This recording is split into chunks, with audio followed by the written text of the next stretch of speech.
Pour moi, c'est évidemment les problèmes de trésorerie, en tout cas sur des librairies de la taille de la mienne.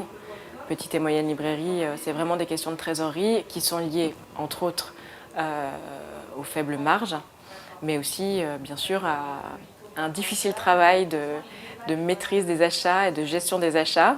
Bien entendu, en librairie, notre plus grande difficulté, c'est de financer ce stock qu'on aime, qu'on a envie de garder, des livres qui doivent être là, mais qui se vendent très peu, mais qui sont toujours nos tuteurs et qui sont aussi l'image et l'identité de la librairie. En 30 ans, le prix du livre est toujours unique. Le problème, c'est que la marge que se fait n'a pas beaucoup évolué. En revanche, les frais fixes, eux, en 30 ans, ont vraiment augmenté. On ne fait plus de carte de fidélité parce qu'on ne peut pas donner ce que l'on n'a pas. Aujourd'hui, la marge des libraires ne permet pas de céder 5% pour les achats aux particuliers. On peut se poser même la même question pour les remises qui sont faites aux bibliothèques.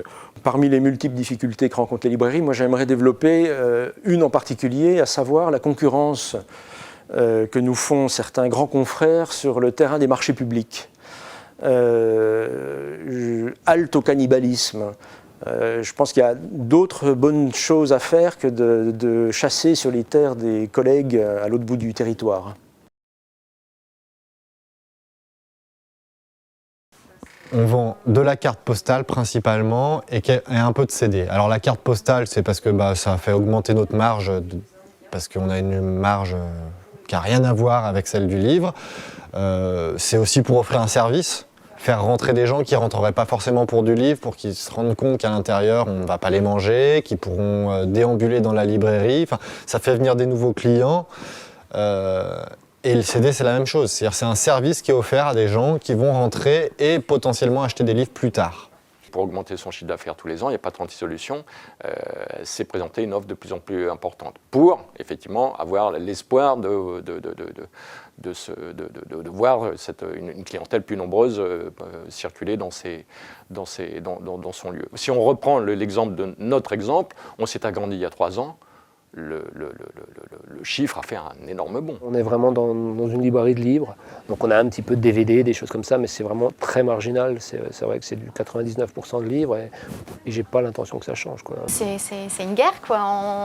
On bataille sur beaucoup de choses, on essaye d'avoir des échéances, des surremises, on lâche pas. Enfin voilà, dès qu'on fait une dédicace, qu'on commande des livres en grande quantité, ou quand on fait un réassort beaucoup plus important, on n'hésite pas à demander tout le temps une surremise, voilà. Mais même sur les conseils des représ, ils nous le disent eux-mêmes. Il faut vraiment négocier très fort au niveau de la remise et maintenant aussi se méfier du fait que les échéances de paiement passent souvent de 60 jours à 30. La négociation avec nos fournisseurs, alors moi j'aime bien le mot de fournisseur parce que là aussi au risque de choquer, j'ai eu l'impression en reprenant la librairie qu'à un moment, nos fournisseurs avaient oublié qu'ils étaient fournisseurs et qu'on était clients. Alors c'est un peu mon caractère, ça, d'être toujours en négociation avec les éditeurs et les distributeurs. Dès qu'il se passe quoi que ce soit à la librairie, une opération ou une commande un peu particulière, c'est systématiquement effectivement négocier avec eux. Et puis annuellement, c'est effectivement reprendre les chiffres d'activité qu'on a avec les distributeurs pour voir ce qu'on peut améliorer en termes de remise. Je trouve que la relation avec nos fournisseurs, avec nos diffuseurs, est facilitée.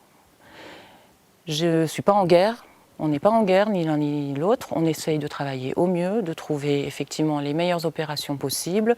Je crois qu'à un moment ou un autre, c'est donnant-donnant. Je fais une opération, mais j'essaye aussi de renégocier des échéances sur des coups de cœur, sur des choses que j'ai envie de garder en fond. Et dans l'ensemble, ça se passe plutôt bien.